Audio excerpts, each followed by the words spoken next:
Direct मार्केटमध्ये गेलोत आणि अजगरच घेऊन आलोत आणि अजगरही इतका स्वस्त मस्त आणि इतका दिसायला छान होता की प्रत्येक जण त्याला विचारत होतं कुठून आणला, कसा आणला, कधी आणला आणि त्याची किंमत ऐकून तर प्रत्येकाला विश्वासच बसत नव्हता. त्या अगोदर म्हणलं गणपतीसाठी काहीतरी डेकोरेशनची खरेदी करावी, तर गेलेल्या पावलांनी परत वापस आलोत.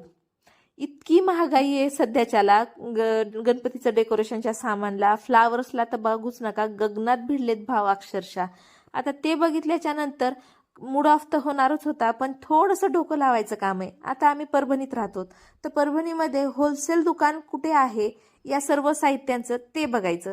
ते बघितलं आणि आम्ही त्या दुकानात गेलो. अक्षरशः आमचा निम्मा फायदा झालेला आहे. तुम्ही जिथे राहतात ना त्या ठिकाणचं होलसेल दुकान बघा आणि तिथे खरेदी करा. खरंच तुमचा एवढा फायदा होणार आहे. आता हातात जे आहे त्याला अजगर म्हणतात, हे मला पहिल्यांदाच कळालं. आणि हा अजगर मार्केटमध्ये 1000-1500 रुपयाची किंमत आहे, पण आम्हाला किती किमतीमध्ये पडलाय ते घरी गेल्यावर तुम्हाला सांगते. आता माझ्यासोबत घरी चला. तुम्ही इथे आलात आणि मार्केटमध्ये ट्रॅफिकमध्ये अडकणार नाहीत असं कधी होणारच नाही.